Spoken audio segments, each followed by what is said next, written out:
Oh, hey there. I'm Darth Camgentace, and TheDarkStream's doing more magic. What do you know? I'm Darth Zero, and I'm here. And I'm Darth Riktus, and also present.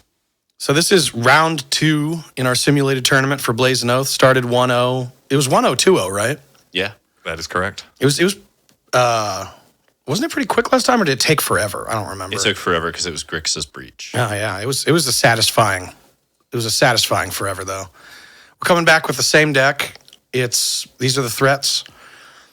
Talked about it a lot last time, so I guess check out that video. I'm still questioning this, the Minsk and Boo. I'm questioning the Jace. And I'm actually even starting to question Dack a little bit, as well as the Archon. I'm thinking these are all slots that are perhaps cuts. Do you guys have any thoughts about that? I like Dack a lot. So I built my own version of this, and those were the exact 4 slots I shifted. Interesting. What'd you put in for them? I would have to double check the notes, but I'm pretty sure the 4th Force of Vigor made its way in over the deck, and then there were 3 other. I can't even recall, honestly, off the top of my head, but I know I was looking through the thing, and that was what I could, like, those were the 4 slots I could pinpoint and say I would like them to do something else potentially and be a little bit faster. So what I'm actually thinking right now for these slots is, and not in particular, but just to keep track of it, Scroll Rack. Okay. 3rd Wrenn and Six. Okay. Wow. Let's see here. Because pitching them to Oath just happens. Right. And it's quite good. Two makes more sense to me with they're not Force of Vigors, but the third one, it's nice to be able to have it with more consistency. And then I know I wanted to try actually Sylvan Library. Really? Going back old school there. Yeah, because it's another enchantment that we can grab off of Atraxa. Sure. And once it's down, we will not draw our Oath targets. Okay. True. Okay. So it's like another way to do the resource grind, and we've got enough fetch lands that it seems pretty decent. I'm interested in trying it though. Can I make a separate suggestion quickly? What's that? Mystic Remora, I think, would be worth considering. It doesn't prevent your Oath targets, but it is a really powerful enchantment to come in and just draw cards. Interesting. And I actually already have copies. Of course. I think the 4th card I was considering was Gitaxian Probe. And I love that, so. Again, it would be another sorcery for Atraxa to get. It's good when you play kind of combo-y cards. This isn't really a combo deck, but Oath of Druids is sort of a combo-y card because you've got to set it up. Right. So having it in at least game 1 to, you could pitch it to Force of Will, but just help power through the stuff. And sometimes you just see that the coast is clear and you make a play that otherwise would be insanely risky, but with knowledge is totally fine. Sure. I mean, I have Gitaxian Probe in mind. That was one of the slots for sure. I like Sylvan Library quite a bit because it pitches to Force of Vigor, but also because once you start swinging with Atraxa, if you've stabilized, you're just Ancestraling every turn. Yeah, you can use that to gain life right away. 1 life a turn you would lose to Ancestral. I'm okay with that trade. That's how the math would come out on that. That's pretty good. So I like it more because the Atraxa's in the list, and that's what the target is. Yeah, and that's why, is because of Atraxa. I would not consider Sylvan Library outside of exactly this kind of circumstance where I've got something like Atraxa that makes a 1-of very powerful in my deck, and that there's a lot of synergy with it, and that this is absolutely a mid-range deck. Sure. That can take the time. So moving on from this, away it goes, precious. Zap. Ah, damn it. All right, whatever. Your hands are there. You got the cool tattoo, though. Yeah. I am digging everything about this. I changed none of it myself. I liked all of it. Yeah, I love it.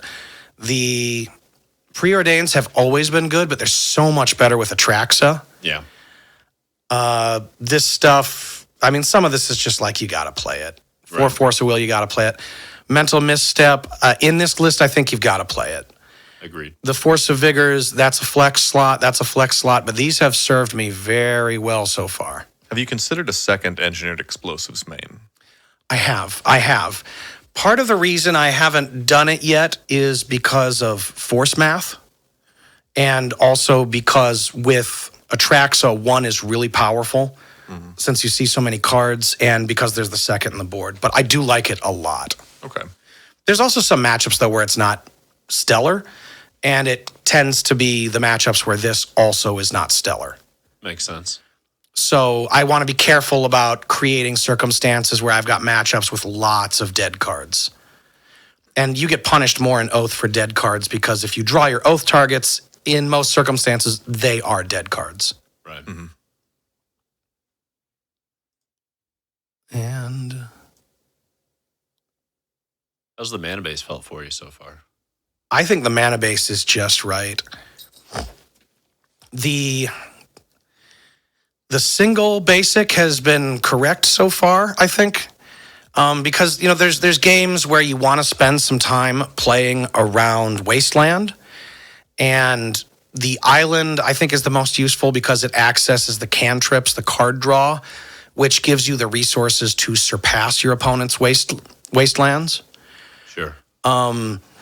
And then because we're doing Wrenn and Six, we need this. I was going to say, you only got 22 lands. You got to have that. Yeah.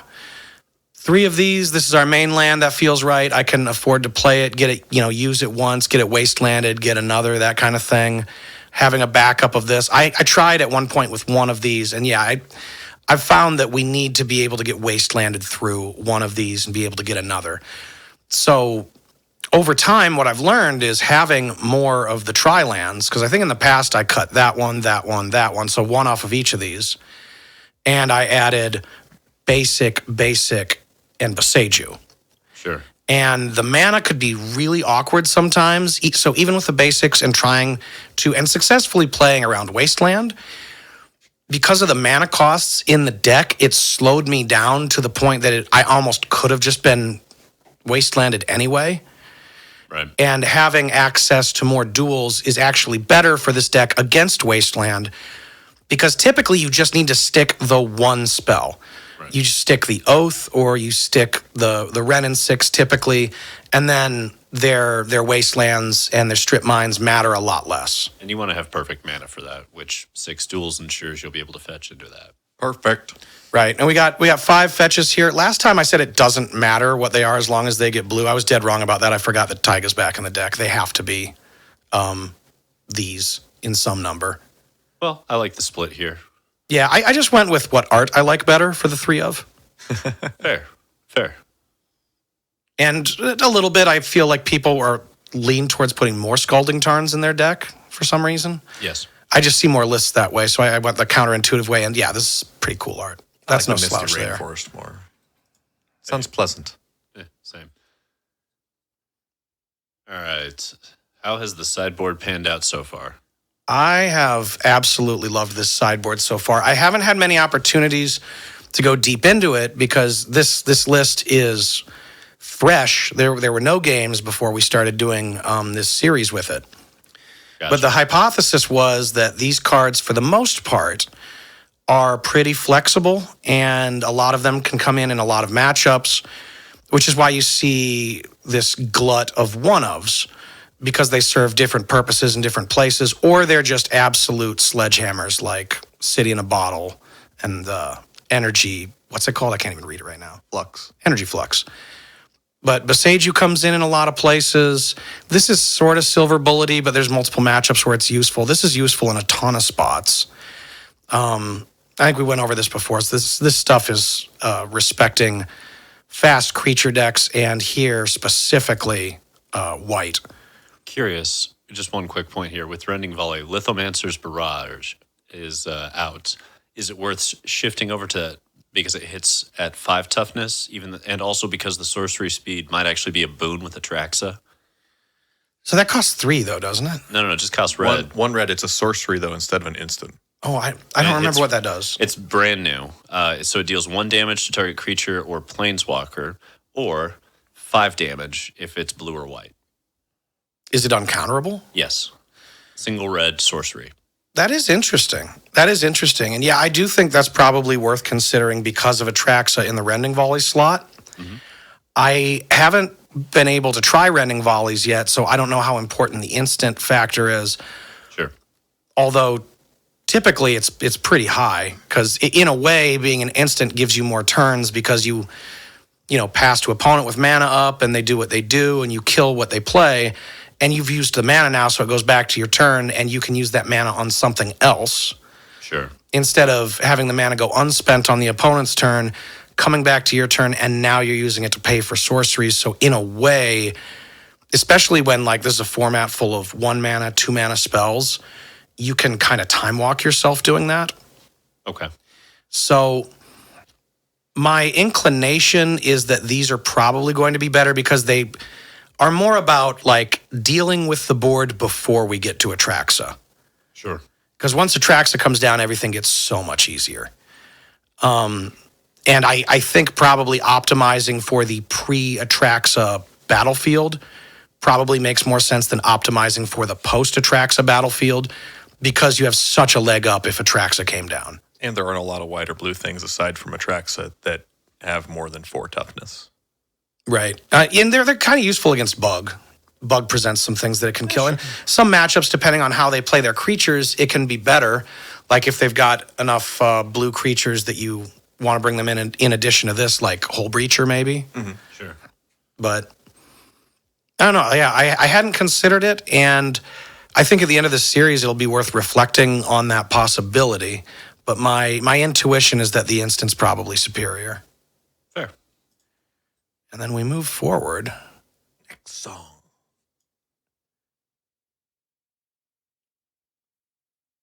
That's a lot of mana. It's a lot of mana. What do you want to say about this Oath mana? The shop's mana? Shop's mana. 0, I mean, this is really your pet more than mine. It's pretty general in the mana base. You're accelerating, you're going up. The big difference is just having the... I don't see. Where's the waste? Or is that just shiny at the side? It's right there. Okay. Yeah. I was like, yeah, the one waste, having the basic land option is there's a lot of Boseiju nonsense that goes on.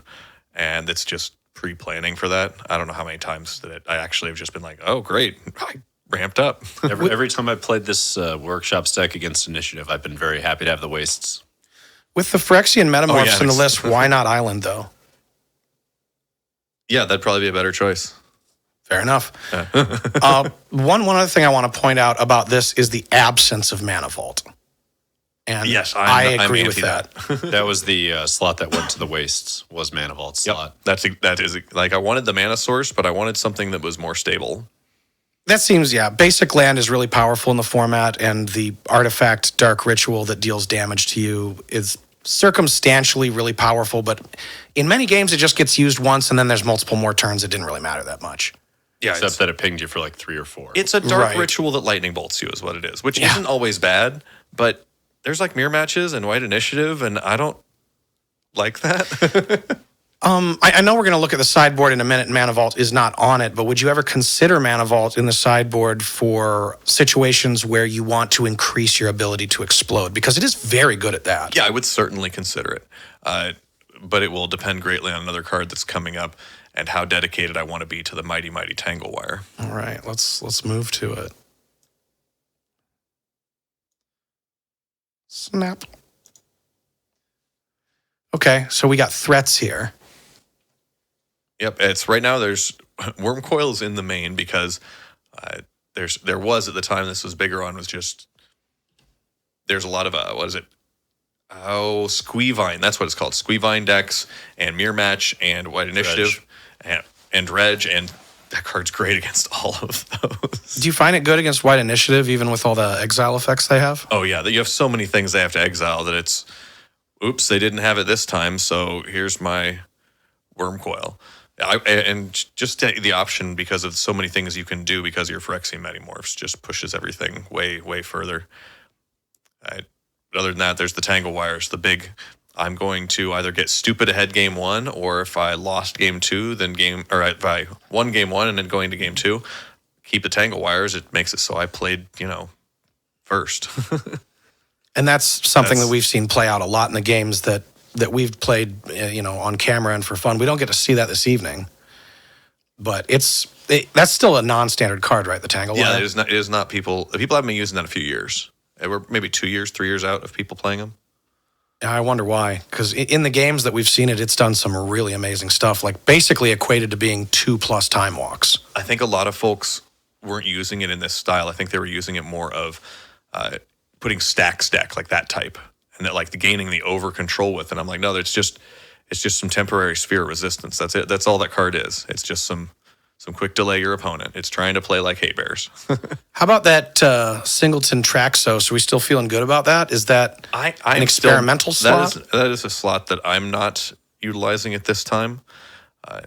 Darth Riktus has been utilizing that option. How do you feel on it?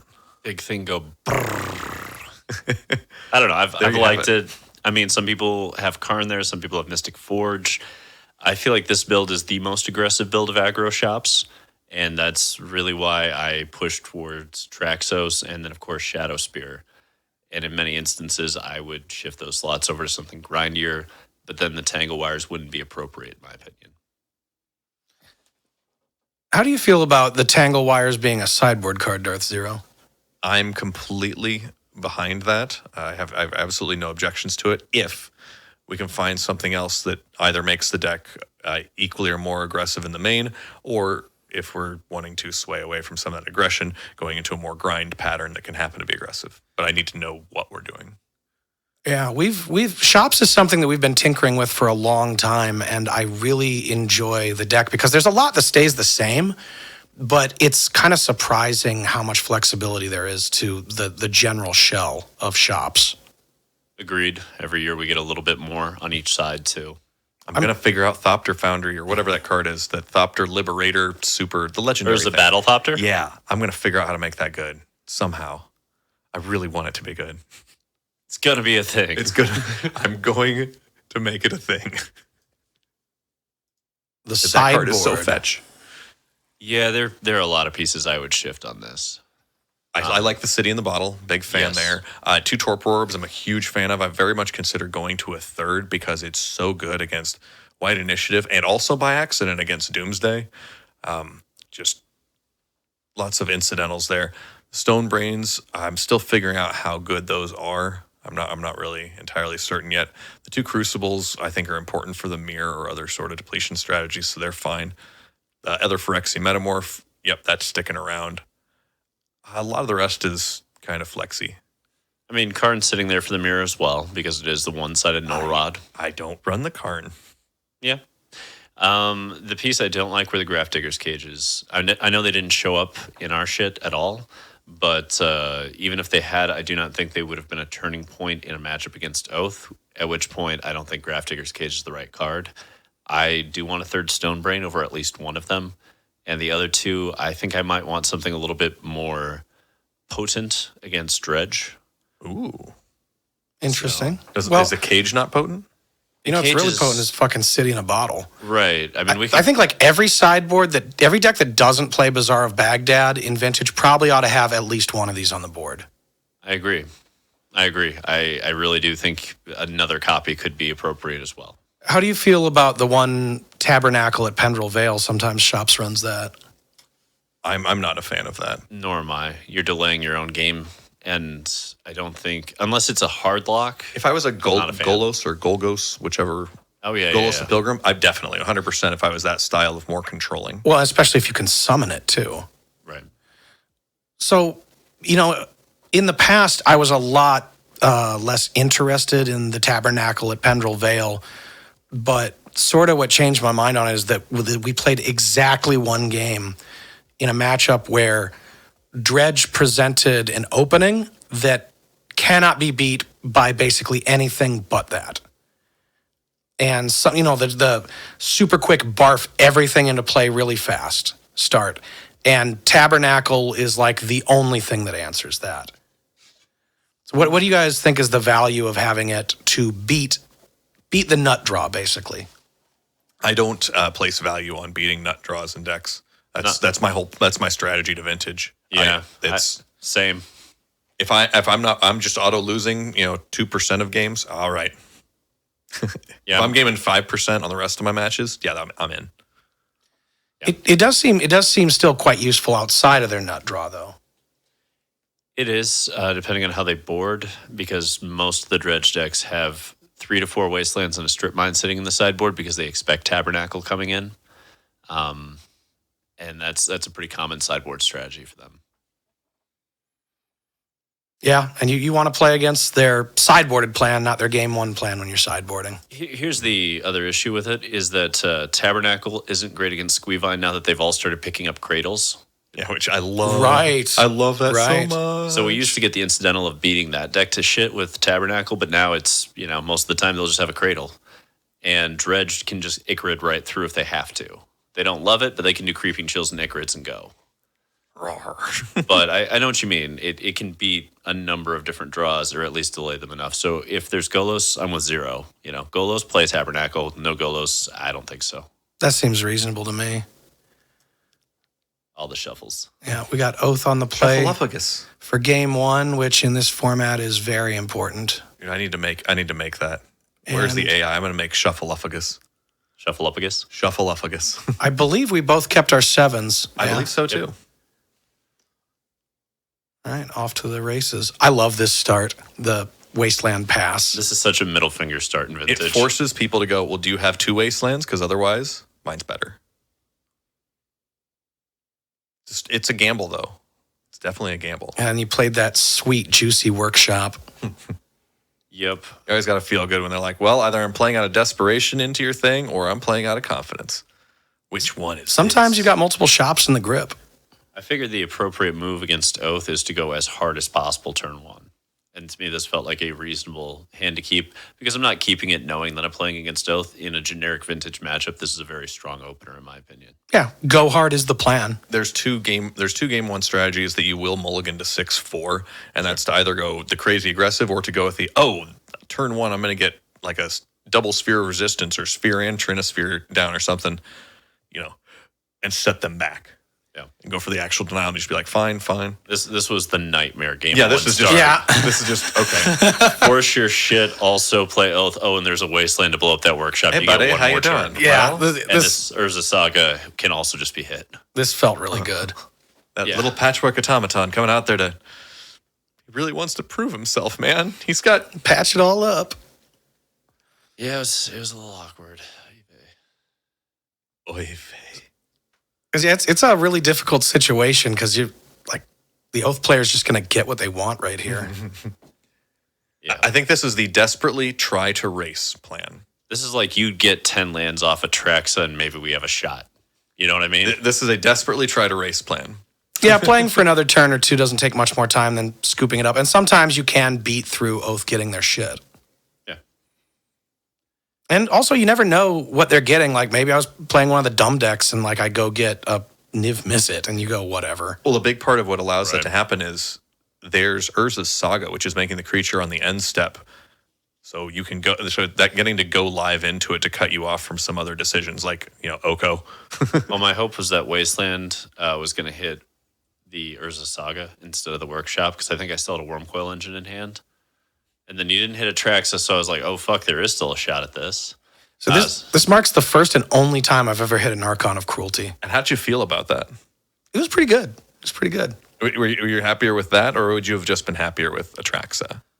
I think Atraxa would have been good enough right here. Although, as we're going to see on my upkeep, I'm gonna get that too. That's what fucking sealed it, though. So mean. Like, you got Archon, I'm sitting there like, I have Friction Metamorph. We can do this. Like, we can fucking do this. I'm going to make an Archon of my own, blow up your Archon, and then you'll get an Atraxa, and then I'll swing, and that'll blow up your fucking Atraxa. We can get there. And then you time walked. And I was like, fuck. It's got the Gaia's Blessing.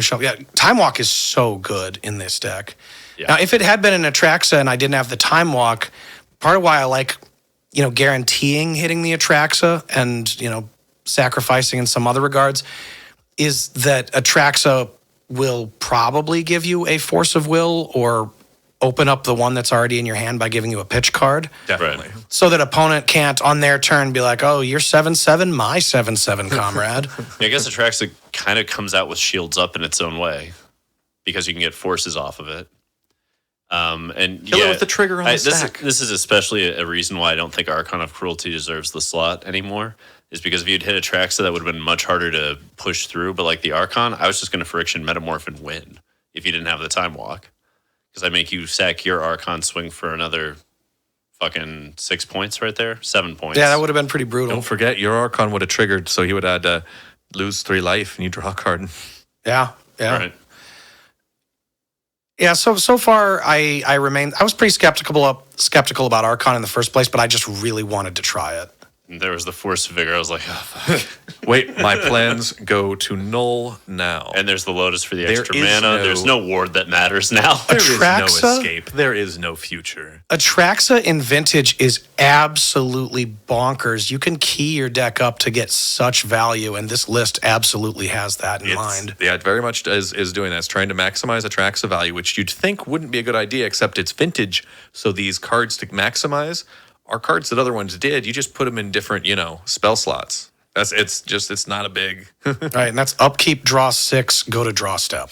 This is also why I think I much prefer shifting out some of those planeswalkers we were talking about. Yeah. More Atraxa targets, more things that do cheap but effective things at 2 and 1 mana are even better with Atraxa. Yeah, and one thing, I mean, we haven't played a whole lot of games yet to see it, but I suspect there will be a tension with the only 2 copies of Wrenn and Six in the main with those forces. Sure. Because, yeah, earlier in this game, I had to pitch a force to a force. Usually, there's not much of a choice. There, the choice was pitch a force or pitch the Oath, and it was obviously not the Oath. Sure. Yeah, the only card I'm really unsure on is Scroll Rack out of the ones you named. The Sylvan Library makes sense. Gitaxian Probe makes sense. It throws Third stuff Wrenn back and in your Six makes library. sense. Yeah, Scroll Rack does solve the problem of, oops, I drew my targets. And with these circumstances where Atraxa gets you a million cards, Yeah. like I was trying to burn cards out of my hand. I think I discarded to hand size here. If I'd been scroll racking, I could have looked at like another 8-10 cards. And just crafted this. Oh, this is the hand I want now. And now I'll cast a few of these spells for free. Right, make sure that my hand is just jacked up with all the force of wills. I'm just noticing what we're doing in the Yes, background. we were having a dance. That was a good song on. It was just some style. What was that song again? I don't remember. You don't remember? Yeah, okay. Y'all just grooving while you're waiting for me to navigate my embarrassment of riches. Yes, Yeah, that's like exactly I know what I'm we're doing. fucking dead, but I'm like, you know what? This song's good, and we're just gonna roll with it for a moment. We just dancing. Yeah. So why continue playing from this point? What's your pathway to victory here? The tangle wires are still in. Oh yeah. So there is victory possibility here. There's way less now. The engineered explosive kind of that was. I think this was just. I'm going to play for the comedy of it at this point, just to, I figured I had exactly one more draw step, and if I remember correctly, you blow up the mana sources on upkeep here anyway. Yeah, it's just complete. It's like, oh come on, we're not even going to laugh and see another turn. No, because I believe this is the end of the game right now. Scoop phase coming Yep, in. yep. 10, On your upkeep, 9. close the door. 8. Wait, you did draw the 7. card. I forgot. There we go. You had to look at the top There card. we go. Scoop phase. The top Gotta card that know. could not in any possible way win you that game. Yeah, you had to look. Okay, we did a lot of thinking Yes, on there's a lot the of shops end of the sideboarding here. Yes, Yours seems pretty cut and dried real quick. Yeah, I had a plan. Whoa. Out go some walkers, in go some artifact blow-ups. There we go. Okay, yeah. So yeah, these are, you can use them, but they're not very useful in the match. And these are incredibly useful. This is just the plan the deck has for this matchup. Just 3 upgrades.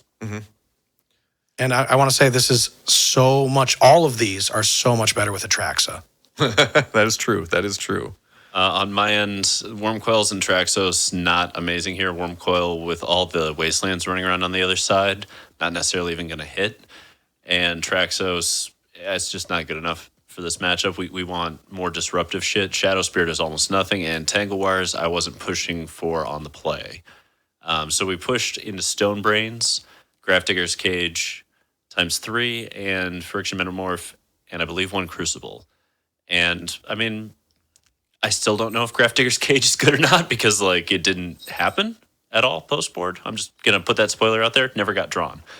People board it in all the time in this matchup. And it was one of those things like early on when I started playing Oath, I would board my Mental Misstep out in game 2 here because it's bad in game 1. But then it becomes really important in game 2 because of Grafdigger's Cage. Right. The Stone Brains overperformed. Really liked those. The Friction Metamorph and the Crucible, I don't know if they're actually relevant in this, but I can tell you I'd rather have 4 Stone Brain in this matchup than 2.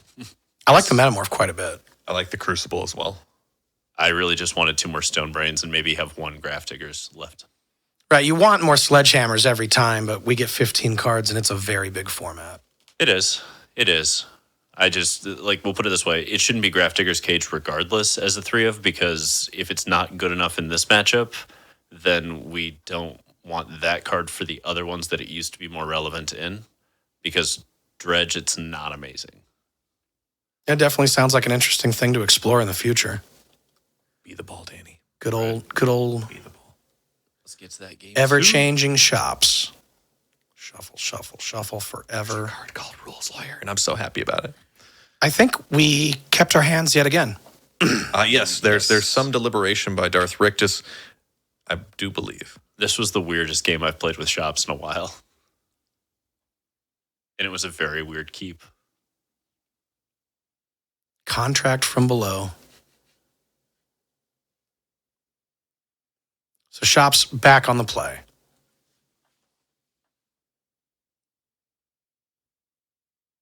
Little workshop action right here. And worth it. You make it work. Yeah, flip that Revoker in reverse. When you're playing against plan. shops and they open up with workshops on the play turn 1, there's always this internal sigh, but then you didn't barf your hand. It's like, wait, what? It's just Revoker. Revoker named me Oko, I believe. Yeah, because I forgot it couldn't name Wasteland. Are you kidding me? Yeah, I was like, Waste. No, because you remember me saying this, right? Camgentace, you remember this? Yeah, you wanted to name Wasteland. Yeah, and I was like, Waste. Never mind. Oko. Dang it. You were like, Waste. That mattered a lot because I had one in my hand that this Revoker, I think, completely delayed. Bravo. Yeah. Good old backup choice was a good backup choice. Plan B worked, everyone. Just so you know, this is an instance where as you long can as see you Plan take B it worked. quickly enough. What is kind of lovely about this Oath deck, though, is when I turn off Oko, you're like, oh, it's just a great pitch card for Force of Vigor. Anyway. Or Force of Will. Right. Right. Yeah, that's the only reason there's 4 in there. If I didn't Oko have is that with many the Force, forces, okay? if I didn't have that many forces, I think 2 would be the number. So I played this entire game around Force of Vigor.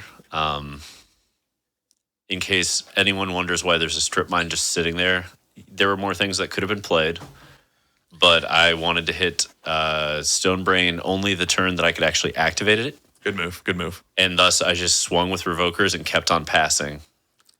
So yeah, you're playing around that. I'm now forced to play around strip mine because I have 1 land in hand. So doesn't Stonebrain say activate this ability only as a sorcery? Is it one of those cards? I don't know. I've never not activated it this immediately. Yeah, I'm wondering if it's one of the weird ones that are activated as a sorcery, because if you have something that triggers when something comes into play, your opponent gets priority to destroy before you get to use it. I had it happen recently. And there's the Stone Brain number 1.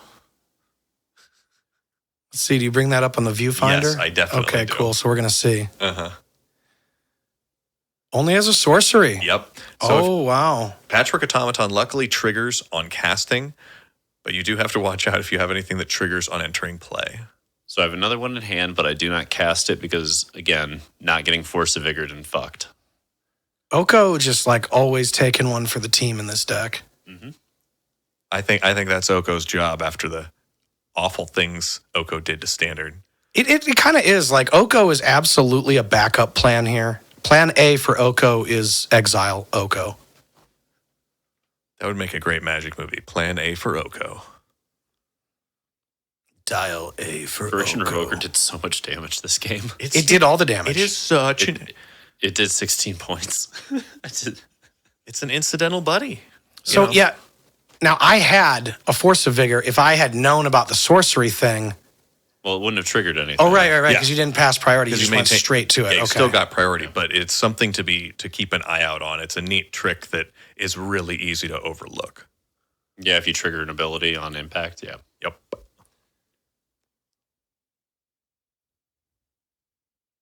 I remember looking at this and going, oh, there's that Force of Vigor. Yep. It's like when you put into play a Planeswalker and a Karn and a Kiora, or you have a Kiora in play and a creature hits and it causes the draw trigger, and they use the instant speed removal for your Planeswalker to kill your Karn. You don't get to activate it, so you can't go crazy. It was a weird position for you. All right, there we go. I think Oath is the right thing to hit, by the way. Just remove the big way to get things into play quick. Remove the thing that cascades. Yeah, I mean, if we hit the Atraxas and Archon's still in the deck, didn't really do a good job, did we? And you never know what they're going to do, because half these Oath decks have one other target in the sideboard to bring in for exactly Stonebrain purposes. They're like, fooled you. I sided out Oath of Druids. Or they'll do like a 1-1 split in the main. The only scenario where I'm not hitting Oath is if Oath is in play and this is my one turn, in which case I'm hitting Atraxa 10 out of 10 times. Do you remember the old next level days where you were Oath on Oath matches, so you knew you were ahead, so you'd side out your Oaths? This is the main phase Brainstorm to try and set up more land drops.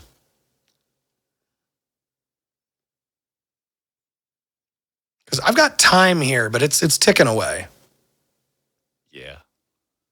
And also so many of the things that I need to do cost life.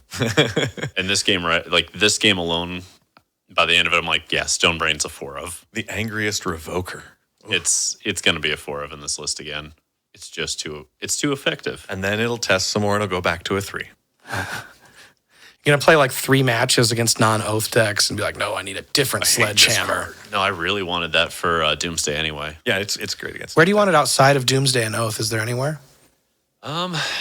Let's see. The Tinker decks have redundancy. Paradoxical decks have redundancy. The paradoxical decks, you can get rid of paradoxical, and they're in some pretty dire straits. That actually seems really good. Yeah, that kind of is the engine. Yeah, they're slow now. That's how they get around the okay. I barfed my hand. I have a lot of mana. Fucking now what? Because you have creatures that hit them and steal the jeweled. What is it?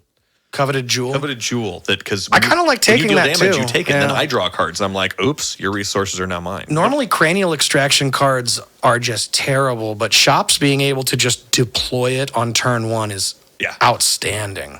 I can see it in that matchup. Let's see. That is the angriest revoker. It is. 16 Fuck Oko and fuck you. And look at all these not artifact lands. So here I'm playing directly into a wasteland because I need to shuffle a card off the top of my library. Which is great. And it gives me a nice opening to just go, okay, we blow it up. And here's another way where I'm kind of feeling the pain for having so many sorceries. I didn't even have anything to do with the mana. I just picked the land I had the most of in my deck. And I couldn't take the island because you have the strip mine. Right. Double pump. It is interesting in these matchups when you go into the game wondering like which of us is going to be the LD player. Do you get Wrenn and Six? Do I get Crucible? What's going to happen? Or does one of us just get 2 of these things and the other one doesn't get any and kind of a draw like I got here? Right. I really debated holding the strip mine, but ultimately I'm just sitting there going, nah, we just keep the mana down. That's all we have to do. We have to make the mana really clunky for you. And now it's just kind of clunky. Like if you want Wrenn and Six, you need another land now. Depletion mode's a strategy. Right, and if you want to fuck up the Friction Revoker with EE, it's your turn. You know? It's not just a thing you do. That was exactly what I had to do. And I'm sitting here with Patchwork Automaton in hand like, well, EE, you're doing some work here. I can't just deploy this fucking thing right now. Because I really wanted to right there. Yeah, Engineered Explosives is primarily in here in this matchup because of Patchwork. I mean, there's a lot of thing it hits. It hits the Sphere of Resistances, and Sphere doesn't make it cost more in any meaningful way. That said, this game felt like I was walking on fucking eggshells the whole time, which is not how I'm used to feeling with the aggro shops. You're facing down a grip of cards. You're kind of like, Actually, I think you seemed way ahead. I really wanted to play. Either I had a Wrenn and Six, or I didn't have the right mana for it, or because Wrenn and Six right here, you just tick it down and kill Revoker. Right. Forced me to deploy all resources and then start pulling back lands. Mm-hmm. But Yeah, there's the Wrenn that and Six flips awkward this. I can't cast Wrenn with blue mana. Right. And there's that time walk. Right, so I'm trying to like get enough lands to like to do what I need to do, and it just doesn't happen. I think. Bum bum bum. Yeah, I don't think it happened there. So you're just gonna EE and keep Revoker out of the red zone. Sometimes Time Walk just reads cycling 0. It really does.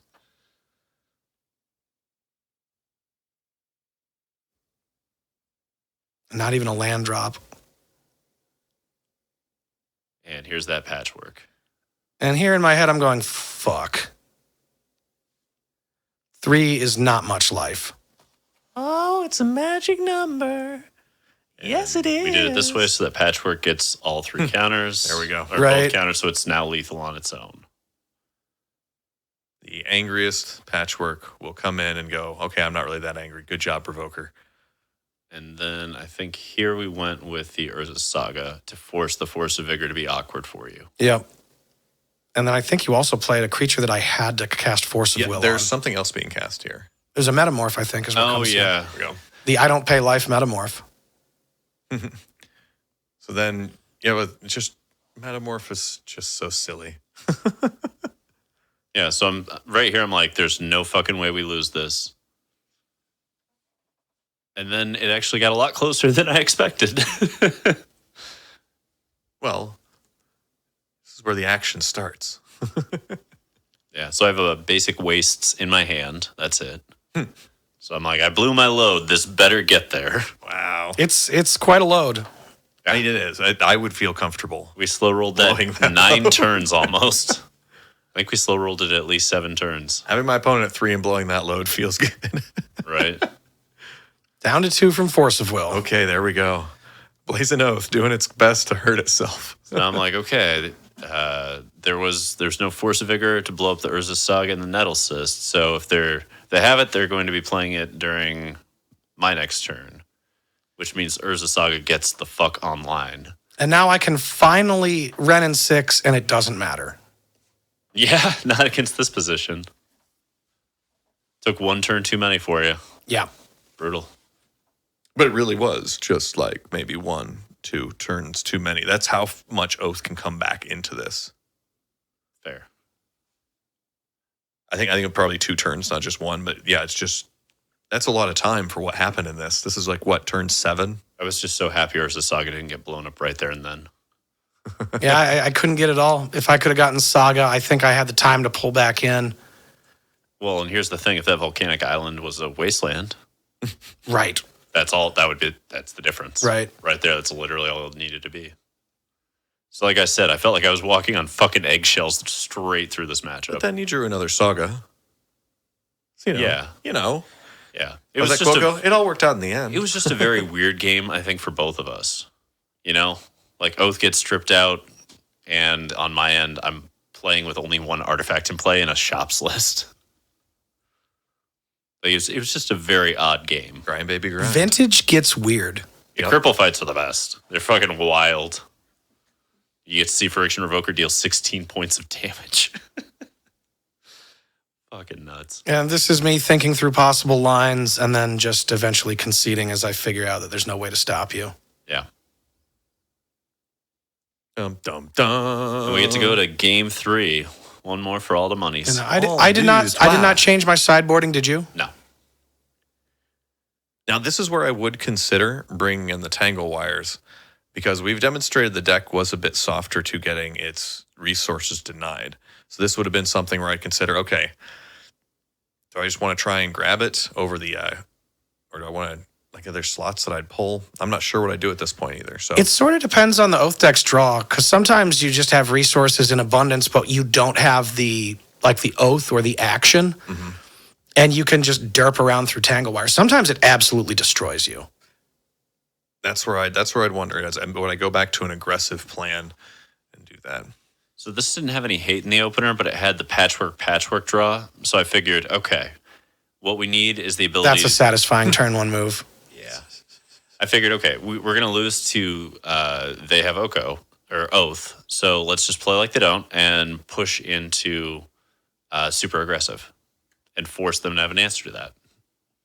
Everybody's giving everybody the fears right now. And of course, there's that turn 1 Wasteland again, just like game 1. Yeah, it's I love it. Turn on Ancestral, turn on Wasteland. Or, Yeah, no, that's Ancestral into Wasteland in particular was like, fuck like, you. hey, how you doing? I love it. I How love you it. What doing? a start. Yeah. So the choice here was whether to go Patchwork, or to go Lodestone Golem and leave the Patchworks in hand. I went with Patchwork because they're kind of fucking useless after that. That seems like a good plan. Spreading it out's reasonable too. It's just going to be a threat of, all right, if you turn 2 Oath me, I mean, that happens. Also, Right. if you'd gone Lodestone Golem, all I need to do is Force a will. yeah. Well, or force out your 2 artifacts. Right, And you're in in this a scenario, horrible we have position. That Ward is on both. correct. So I'm like, anything short of an EE doesn't really matter that much. Like if it's EE or Oath, we're fucked, but otherwise we're in a pretty good position, weirdly. Those things do and the Revokers, just by attacking, do a really good job of keeping Planeswalkers in my hand. Just always remember that Revoker can also name engineered explosives. Yeah, it's a good point. Not one I really considered because Oko is such an issue for Revoker that I figured it's just usually correct to hit Oko. But EE might get more consideration moving forward. Oko's still got to turn them into deer, man. You still get to kill the Oko. Yeah, but if you're going slowly, I can just make food and turn the food into elk. And That is very true. This also felt super damning. But if I turned off the engineered explosives by not naming Oko, I could have just vomited that hand out. the beauty of Oko is that it's such a complex card. There's so many pathways. And then when True, you put it true. into a deck like Oath that can do so many things, so many ways, I just love having all these choices. So here I had multiple lands, but I figured Wasteland was the correct call to try to just see if I could bury you into a cripple fight with me. This is not a cripple fight. No, but then you had Forbidden into fucking Oath, and I'm like, oh, well, that's it. That's it. You thought it was Wah, going to wah, be, and wah. then the turn began. Oh shoot, that only takes a land. Well, I was with really- what's in play to do. I It was- takes 1 land to win. I was really hoping we get a Graph Diggers off the top at that point, or at That'd least be a funny. Stone Brain to mitigate, and we got neither. I had, We the, had a lot I had of the outs. counter. Yeah, but we Oh. had a number of cards that would have been considered outs. And Sphere of Resistance was Just not a one. turn too I late. was surprised that you did that. Yeah, that Because just it seems seemed like it hurts you. Like, yeah, it was benefiting me. I don't need to cast anything for a while. We know the game's pretty much over at this point. There isn't much more to be done. It's just there's a Lodestone Golem and that's it. So I was like, fuck it. If they get an Archon, then maybe this holds the rest of it at bay. What at bay? Then there's an Atraxa next turn. You can't play your card because you have to pay 1 more. There's nothing to be done though. We have Tolarian Academy, so that offsets the sphere automatically on my end. Now, here's an interesting thought that I need to test with. I'm going to see what the Oath matchup's like when I side out the Sphere of Resistances. So I'm going to point this out really quick. When we get the Gaea's Blessing and I'm the just Atraxa, we stack them. So Atraxa goes on the stack first and then Blessing. And we resolve the Blessing first to get all that good shit from our graveyard back in the deck so that Atraxa can put it back in the grip. Or vice versa. If you really know what's left in your deck and you don't want to hit your grave, stack it the other way. Right. And you can do this because you control the triggers. When you control 2 triggers, you get to choose the order of them, and it can matter a lot. Yeah, since Oath hadn't resolved, the triggers could not actually go on for that effect. Like they triggered, but it's weird. So there is a circumstance. I've got an Atraxa in this pile, and I send it back into the deck. But you can keep the Atraxa off of Atraxa because it pitches to both your forces. True.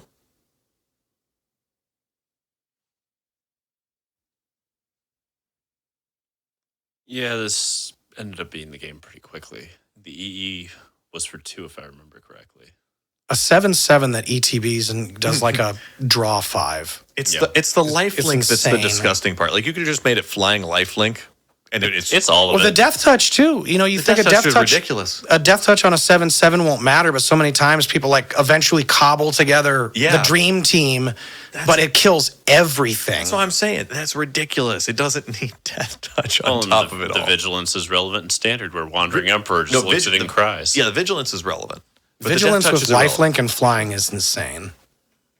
Basically, the card's busted, but we all knew that. Yeah. I Every once in a while, they have to print one of these. I had some reservations about this in Vintage, but drawing 5 or 6 cards in Vintage is better than a creature that in many circumstances says your deck loses. It's Because if it was an emissary, it says your deck loses. right. It's been a minute since we had Reanimator be the strongest archetype in Standard, but it's kind of proven that in the last month or so, and that's because Atraxa is that fucking good. And we have the match here. Yep. That's the ball game, boys and girls. It's Down over. goes Shops. Blazin' Oath 2-1 in this and 2-0 overall. So, do you have any Jerry Springer final thoughts here?